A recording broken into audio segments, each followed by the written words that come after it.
Hello, everybody. Come on, bon Dieu béni nous. God bless you all. Today we're going to talk about killing the roots. Jeudi, nous allons parler de Detwi, Racin.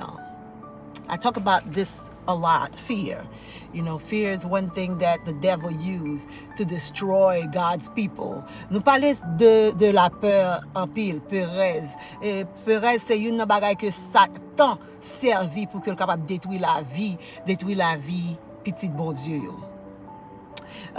When you are in fear, sometimes you're wondering exactly what's going on with your life. You know, how's your dad died? How's your mother, your grandmother, and all that stuff? Is it gonna happen to me? It brings fear. Oh, the way that they were raised, you know, alone. You know, my mother was alone. You know, my dad was alone. I see the struggle that they've been through. My uncle who raised my aunt, my grandmother, I see the struggle that they went through. I don't want to go through this no more. I want something. I want somebody to love me. You know, en pile fois nous lever, nous garder dans peurez nous commencer à réfléchir de comment maman m'était mouri, comment papa m'était mouri, ou bien comment grand moi t'est mouri, papa m'était mouri, tonton t'est mouri. Est-ce que c'est comme ça m'pral mourir tout? La peur fait que ou capable penser avec façon que t'as levé ou yo t'es pour compte yo comprend yo t'as levé ou pour compte yo t'es gain un pile problème, so pas vle pour faire même bagarre, pas vle passer dans même étape là aussi, so pas vle pour compte tout, so wap chercher un monde pour aimer on paquet de bonne vieille pensée qui viennent dans tête pour faire peur. Paquet bonne vieille pensée. And one day you find that there's so many things that the devil brings to you, just sent through to your imagination, you know, and instead of casting it down, you're thinking that it is just a random thought. Au lieu que vraiment que pour dire non, bagay ça yo m'a jeté yo pas doit venir dans penser, ou penser que c'est juste une pensée, so pas même faire rien avec yo ou quitter yo là. And when they come, they don't come just for today. It's something that is happening 2, 3 days, 5 days, 2 weeks, 6 weeks, 8 weeks. They still in your mind. Bagay sa yo pas juste vini pour yo aller, yo vini pour yo rester, yo fait 2, 3, 4, 5 jours, et puis yo fait 2 semaines, 3 semaines, 6 semaines, 8 semaines. Nan penser ou imaginer, ou raisonner de lui-même. You know, you thinking so much about those things. And when it progress now into fruits, how does it progress into fruits? It's because now you're thinking that you don't want to be lonely, you don't want to stay by yourself, so you have to find somebody who to cover this fear for you. Instead of the Lord Jesus, as the Bible said, you find a human being, you know, to cover those things for you. Quand on va commencer imaginer qui ça que vraiment que me capable faire parce que me pas vle rester pour compte moi vle un monde qui pour aider au lieu que ou chercher Jésus-Christ, quand on va chercher un monde qui pour couvrir peur ça que gagne en haut. Then you went so far as to get someone who's a manipulator, womanizer, cheater, someone who beat on women or men. You know, you find men who are in the same situation. They are looking for love, and then they finding people who are manipulators, cheaters, you know, beating on women, things like that, beating on men. You know, quand y a même on cherche un monde pendant que on trouver un monde, quand on rejoint un monde qui c'est un manipulateur qui toujours batou qui toujours ou bien qui toujours à chercher à prendre l'autre femme ou bien prendre l'autre garçon parce que garçon yo tout yo nan même problème nan tout côté que y a chercher un monde qui pour aimer yo et puis yo joindre une dame nan fait même bagay yo bat yo manipuler yo vous comprenez yo toujours à chercher l'autre nèg sou yo. You know, it's the same thing that's happening and you're wondering what's going on. Those little thoughts, it start with those thoughts that you did not chase away. Il commence avec toute qualité de pensée ça yo que ou pas jamais voyer jeter dans vie. Because the Bible said that. The Bible said in 2 Corinthians 10 verse 5. If you can read with me 2 Corinthians 10 verse 5, it says, casting down imaginary in every high thing that exalts itself against the knowledge of God, and bringing into captivity every thought to the obedience of God. Et comme ça tout, ou capable de jouer dans 2 Corinthiens 10, verset 5. En français, il dit comme ça que nous reversons les raisonnements et toute hauteur qui s'élève contre la connaissance de Dieu et nous amenons toute pensée captive à l'obéissance de Christ. That's what we're supposed to be doing, but we didn't do that. And now they stop producing fruits. How they produce fruits is in a relationship. Look at yourself. Gade kote ou ye kounia la. Comment capable pote fruit? C'est gade kote ou ye kounia la. Let's say this is not just about relationship. On nous dit comme ça que c'est pas un bagage de relation. But what about those little thoughts that comes in your mind now that is creating masturbation? That's creating porn. You're watching porn all the time. You're now in rebellion with the Lord God because God does not affiliate. He doesn't associate with those things. You know? On nous pense qu'on y a, on nous garde vraiment que c'est pas seulement une relation, mais on nous garde exactement de ça qui vient dans pensée ou qui crée qu'on y a que ou dans masturbation ou dans pornographie. Ça c'est fruit que le bail. Those thoughts that comes in your mind. Pensée qui vient dans pensée ou qu'on y a vient créer un fruit. Now let me tell you that every fruit have roots. Bamdou comme ça que chaque fruit gain racine. And you're wondering exactly where this root come from. Now I know you should have chased it away, but there's a root somewhere.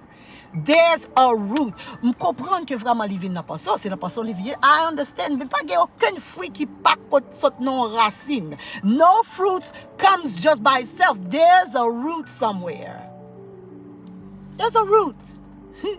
The devil is a manipulator. Satan c'est manipuler le monde simplement. There's a root.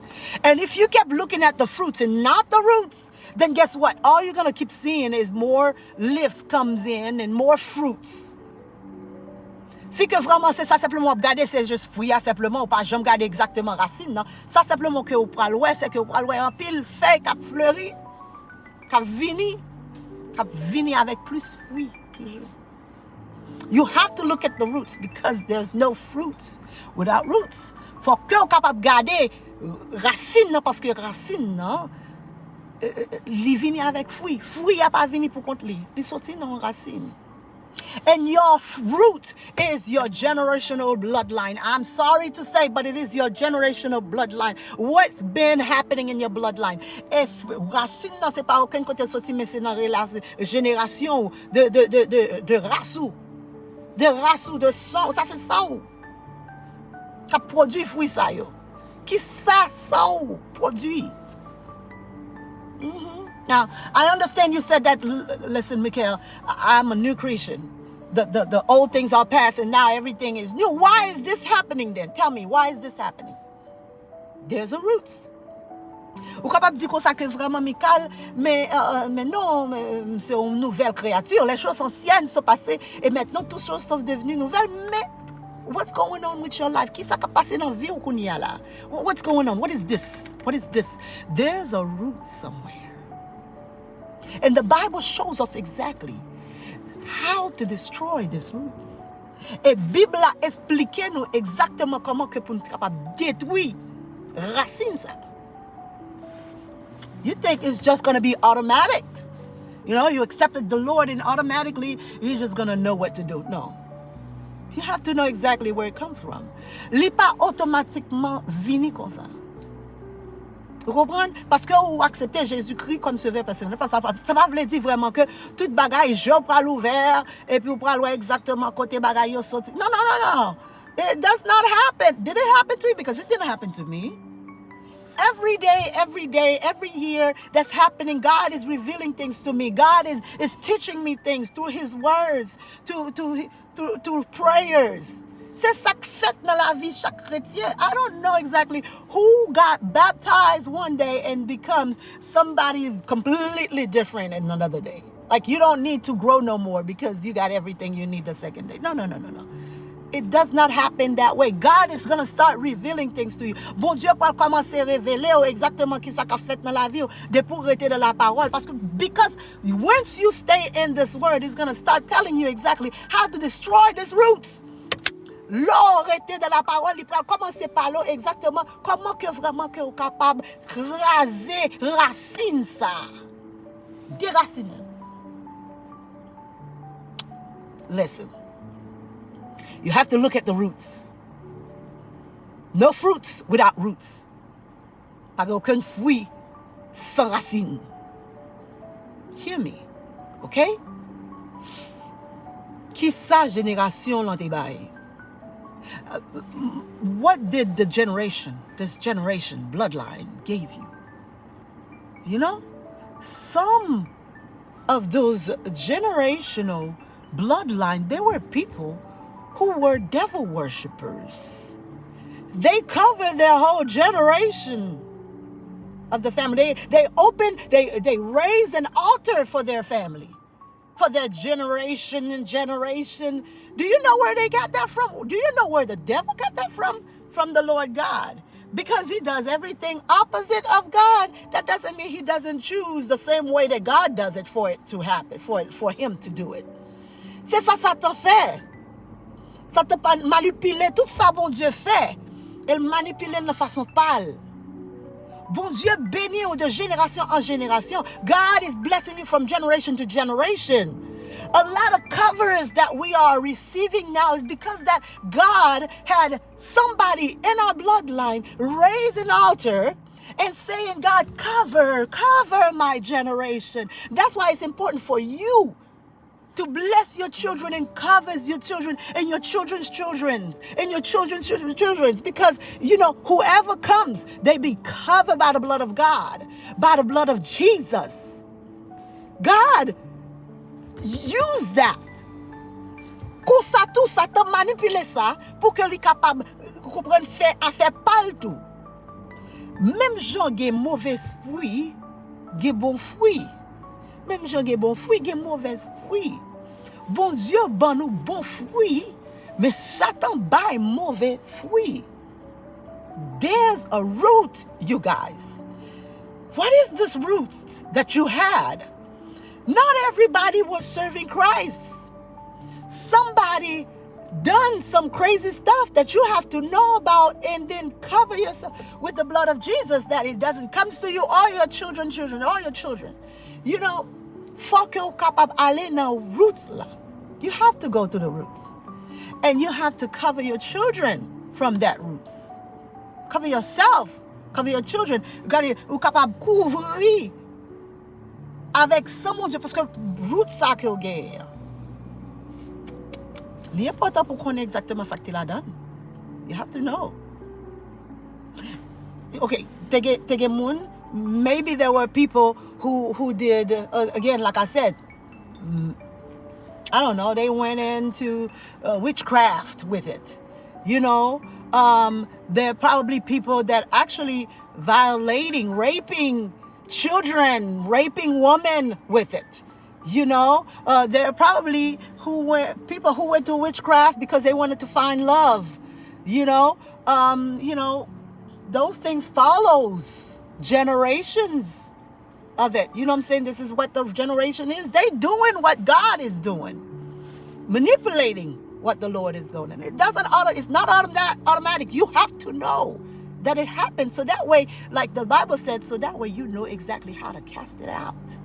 Cast it down. You have to know.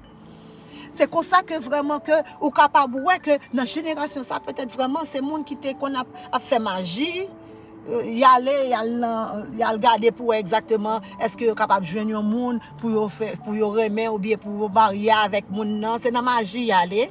Vous comprenez? Et c'est monde qui t'a violé petit monde, violé grand monde. Vous comprenez? Ou capable ouais exactement qualité génération ça vraiment li juste li pas te servir bon. Li pas te servir bien. C'est pas tout le monde qui t'a servi bon Dieu là-dedans. It's not everybody that was serving the Lord. There were people who et puis yo essayer couvrir tout. Pour yo dire yo lever yo hôtel pour Satan le diable pour que yo capable couvrir génération yo a. Mais faut connaître de quoi que pour capable détruire racine ça qui levé, racine ça qui dans la vie là. You have to know. Okay, you say no, that does not happen. Okay, tell me what's going on in your life. What is the fruit that you are having right now, that you are fighting, that you've been praying about, you've been crying about to get you out of it. I understand. It's not just words. You have to look at your life. And once you know exactly what's going on, you'll be able to get rid of that fruit. But you got to look at the roots. That's what you got to look at. Okay? Stop looking at the fruits, because every time you look at the fruits only, there's going to be more leaves coming in. There's more fruits. Pas seulement garder fruits à simplement, parce que chaque fois que garder fruits à simplement, ou abjoindre que y a plus feuilles qu'à pleuver, et y a plus fruits qu'à bailler. Vieux fruits. It's not good fruits. You know? Stop looking at these fruits. Don't look at the fruits. Go to the roots. Pas garder fruits à aller dans racine. Aller dans racine. Okay? How do we destroy these roots? Comment que nous capables détruire racine ça? Okay. This is what you have to do. First of all, starve it to death. Stop feeding it. Stop watering it. Starve it to death. And once you starve it to death, then bring the word of God in it. Bring the word of God. Premier bagay ou besoin faire, c'est pas bal manger, pas bal de l'eau. Ah, pour détruire racine ça, ou pas doué bal manger, ou pas doué bal de l'eau. Non. Et puis bal parole qui sorti dans bon Dieu, bal parole qui sorti dans bon Dieu. Pas by excuse, by parole. Don't give excuses, give the word. You have to say enough is enough. Faut que vous capable dire assez c'est assez.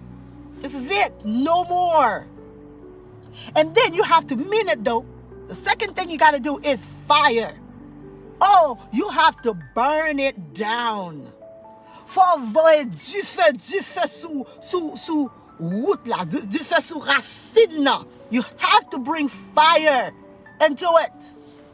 And third things, you have to let the roots know. Let me tell you something. That burnt down roots, you got to speak to it too. He said, listen, I've been covered by the blood of Jesus. The blood of Jesus is in me, and it cannot go through nowhere. It's not going to, this root is not going to go anywhere anymore because it's burnt down, and nothing is ever going to happen to me. Through this roots, nothing is going to happen to me. Il faut que capable garder et route ça qui boule dans du feu et puis pour répéter avec bouche pour dire non.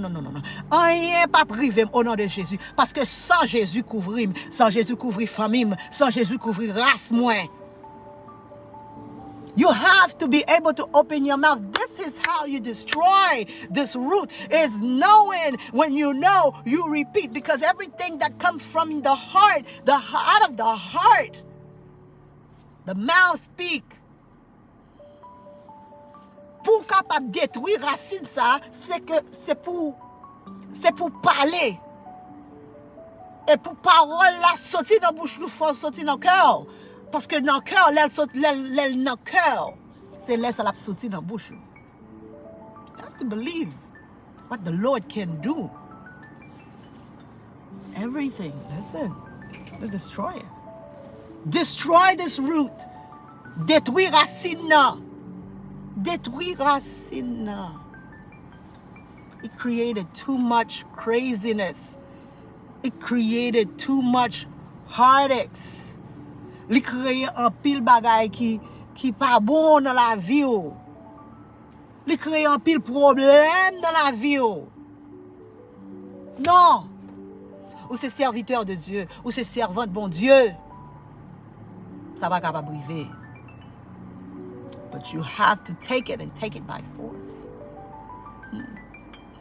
Mon besoin, prends avec force. You don't go to a lion and kind of like, hey, listen, can you please don't eat me? No. You look for something. No, you cannot go to the devil and say, hey, listen, can you please give me peace? No. Ou pas qu'à côté Satan pour dire comme ça que est-ce qu'on peut me la paix s'il vous plaît. Non, ou pas jouer avec bagaille comme ça. You don't play with those things. You bring the fire of the Lord in it. Ou dit Jésus prend contrôle. Détruit du feu. Au nom de Jésus. You have to bring fire. You have to bring fire. For détruire. Et what détruire dans le nom de Jésus? Quoi ça? You have to destroy it, and you will destroy it in the name of Jesus. Everything that is in your life right now that are like fruits, bad fruits, they will be cast down the moment you know exactly what to do. Tout bagay vraiment que k'ap vinn la vie ou le mauvais fruit yo, ou ap détruire dans le nom de Jésus, le moment que vous connaissez exactement qui ça pour faire. We faut détruire dans le nom de Jésus. No more fear. No more fear. Bring down these roots. Pas qu'il y ait aucune la peur encore. Non. Ou pas nous bagaille comme ça encore. Faut que ou détruit Racin. Bon Dieu béni. God bless you all.